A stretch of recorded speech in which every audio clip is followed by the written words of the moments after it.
in a bout like this. It is going to be fun to see it. I think this is going to be electric. Nikita Prohovskis from Latvia versus Elijah Lugo. Elijah No-Nonsense Lugo is the nickname that we've given him, and I think we are going to have some fireworks. I think so, and I like the way Prohovskis walked to the ring. I like the way he looked, when he came out. I like the look on his face. I like his composure. For what it's worth, from our vantage point, this is an individual, as you see him on screen right now, looks very confident in the way that he's moving about the ring. And there you see Lugo, much more menacing glare, coming out of that blue corner. The man from Latvia really needs to show that he is confident, because if he lets Lugo in for a second that he's worried or frightened or scared, which he isn't, then it could be a completely different fight, and it could end pretty quickly. But here we go. We are back in action after the award ceremony, the medal ceremony, sorry. And Elijah Lugo has got a good fighter in front of him who's got a height advantage on him, who's boxing on the back foot, and he's throwing that jab and that lead hook nicely. He is, and that's going to be something that's going to serve him well if he can continue to do that against Lugo, because getting inside and letting his hands go is what Lugo wants to do. He wants to put those power shots on the chin of Prohovskis, and so we'll see if he's able to make that happen. As he sports that signature Lugo tattoo across his back, make no mistake, he is Lugo proud, and he says it's his mission, to collect that debt that international boxing owes his family. I love that statement. And it is a statement and a half, isn't it? As Prohovskis is just on the back foot, but not necessarily in trouble on the back foot, moving around, changing direction, but he did just get caught there by Lugo, who is throwing shots with mean intentions. He threw a pretty vicious left hook and followed it up with a right hand, and both of those shots got through, and he would have felt those in his boots, wouldn't he? I think so, and so you say it right. So the first punches that matter have been landed by Lugo here early, midway through this first round, both being left hand, and there's another one right there. And so the bounce that you saw in Prohovskis, at the beginning of this round, is not quite there at this moment, as it becomes a lot more real and serious with Lugo's intentions. Prohovskis still in there, still in the fight, but he's letting Lugo in. And where Lugo wants to be is he wants to be inside that pocket, making his life a misery. And even though he's boxed on the back foot and he's throwing that jab out, Lugo is finding a way in. And every shot he's throwing, David, he's throwing with 100% aggression. And every single punch is unforgiving, and he means to do damage with each one which he throws. He does. I'll be amazed if this goes all the way, actually. If this goes 3 rounds, and it could go either way as well, but because you never know. But Lugo's got his man on the ropes now, wrestling him, roughing him up, and making the first 3 minutes a very difficult one indeed. Well, it's one of the things that we talked about in our preview show, is that, it could be a short night and it could go either way. Prohovskis is not backing away, by any stretch, and Lugo, in his effort to land those punishing blows, can sometimes allow opportunities, and so he's been touched a couple of times in this first round as well. But I think overall, Lugo did what he wanted to do. He kind of set the tone there, and let Prohovskis know who he's in there with. He did. He also explored a lot of energy, because that was a very energetic round, and 4 judges out of the 5 give that round to Elijah Lugo from Team USA, and you might have heard a cheer in the background, and that's because there's TV screens around the venue which show exactly what you're seeing at home, and that is what that cheer is for, is his friends, family and supporters. And you gave him that round? Absolutely, I gave him the round, and I can certainly understand why that one judge may have given the round to the team, in that red corner as well, because there were some positives about what they were able to do. And again, it's vantage point.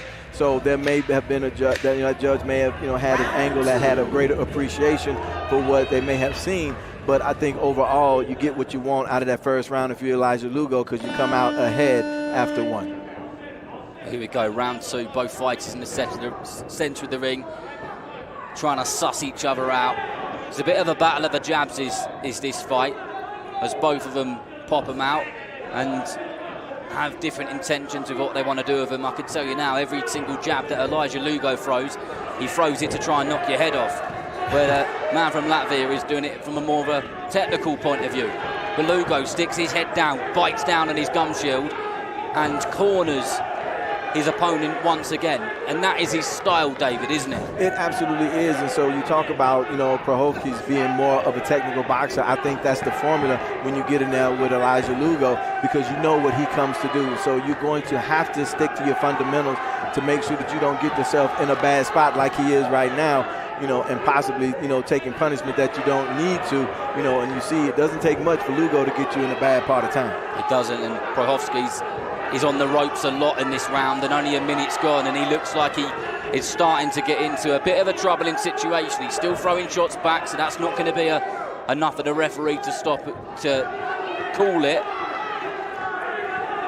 or give him a count, but he's certainly not really getting the opportunity to do much work, as Lugo takes a jab on the nose and just hunts his man down again and throws a big whipping right hand into the head as the two come together. And this is what Lugo wants. This is what he wants right here, and it may not be pleasing to the eye, if you're Prohovskis, but I tell you what, when Lugo gets close, I would grab him. I would tie him up. I'd make the official come in and break us up, separate us. I would not give Lugo an opportunity to let one of those big shots go on the inside. He's got dynamite in both hands. You don't want to play around with him. You've nailed that. You've completely nailed that. He needs to box a lot in a bit more of a smarter way. Don't give him the ability, the distance to charge in at him like Lugo's doing time after time, again and again, the same thing. He's just walking him down, isn't he? He's just bullying him around that ring. And that's the trade-off that Lugo wants right there. He'll take that shot and he'll come inside, and it appears that he doesn't feel that he's felt anything that will deter him, and so he's just marching forward, because everything that Lugo throws, he's swinging to clear the bases every time he gets to the plate. He really is, and there's some heavy shots going there in the corner. Prohovskis comes back with a jab, which just reminds Lugo that he has got a live opponent in front of him. He is not fighting a punch bag, so he's got to keep his hands up and have his wits about him. But once again, he just goes forward with his hands down as he takes a couple of deep breaths, has a look at his opponent in red, and goes again with a jab upstairs and a right to the body, and then repeats that combination again. But Prohovskis is just on the back foot constantly. He's still throwing that jab, he's still trying to work, but again, I imagine the majority of the judges will go with Team USA here. I like what Lugo was able to do right there. As you see the scores, round 2, all 5 of the judges this time unanimously give that second round to Elijah Lugo. And you can speak, again, it's a recurrent thing for me when I do this. I love to look at the body language, and you can see for Lugo the body language, the head movement, and and the gloves, the way he started to move around. You could see he became more comfortable with what was in front of him, and I think a big part of that was tasting the power of Prohovskis and realizing, I don't have as much to fear, as some might think when you look at the stature of his opponent, and now he's really committing to coming forward, and that is not the recipe you want to have to deal with if you are that red corner. It's not, and you can tell who's the more tired one here, because Elijah Lugo was stood up and Prohovskis was sat down in his corner, and he's last out by a good few seconds there.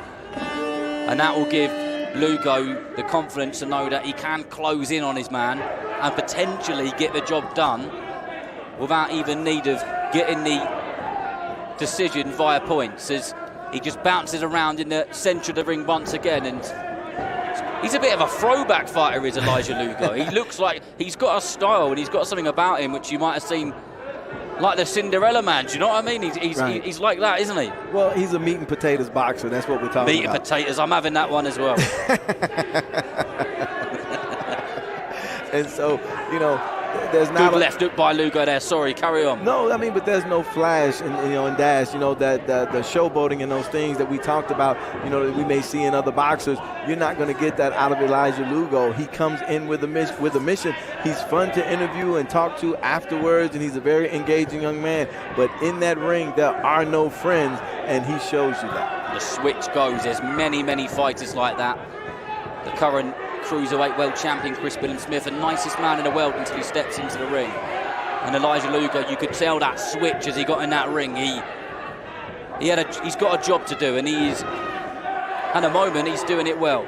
I'd love to see him go to the body a little bit more when he gets inside. You know, he has power and he knows it, and he's having some success in this contest, so you can sometimes get a little drunk on your own success. I'd love to see him stay more to the basics as well when he gets inside, work that body, you know, and slow his opponent down even more. And especially as Prohovskis is knackered, he's tired, isn't he? He's exhausted, so dig those body shots in, and then he could potentially take him apart upstairs, but what he's doing is working for him. It's won him the round so far with, I think, all but two of the judges in the first round. And as we go into the last minute here, we imagine that Elijah Lugo will just continue to do much more of the same as he just gives the man from Latvia a fierce look and bounces around. He does, and he did go to the body in that last exchange along the ropes, and that's something that definitely changes the equation if you're Prohovskis, if Elijah Lugo starts giving you dedicated body work. But with just about a half a minute to go, you know, here in this championship, you got to be feeling pretty good if you're Team Lugo. You certainly have, and I've got to admire the fact that Elijah Lugo has only got one motion, and that is forward, and he just continues to throw shot after shot with the same consistency as well. He's throwing shots with the same speed and power in the first round as he did as we go into the last 10 seconds, where he is surely going to become world champion here at his first ever World Boxing Under-19 World Championships, and stupidly taking shots there. Did you see that at the end? He drops his hands and takes shots from Prohovskis right at the end, letting him know, you got nothing that I can't take right now, and that gold medal is mine. I'm telling you, this kid is a beast. I've had an opportunity to speak with other coaches about him at previous tournaments, and again, you know, we talked about his older brother, you know, being quite an accomplished amateur boxer as well before turning pro. And he will say, my brother was way better than me. I just always wanted to be like him. Talking to coaches in the arena, they'll say the same thing. They'll say, oh, his brother Nate is a much better boxer, but this one is a beast. And that is the way they describe him. And you saw it right there on display at the end of that third round, dropping his hands, you know, a la Mayorga, you know, and then letting you have a couple of free shots, but still walking away with the goal. That's pretty impressive. He was just in the moment there, wasn't he? Look, and he's loving this. I wouldn't recommend to any fighter to let someone hit you clean. No coach has ever taught that. No one's ever taught that. But Elijah Lugo's in a moment, and we'll give it to him.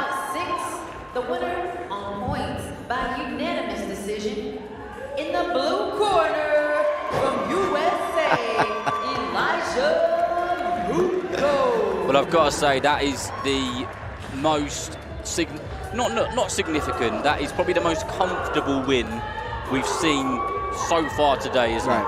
In these gold medal bouts. There really wasn't many moments in the whole 9 minutes where Elijah Lugo didn't win it, was there? Well,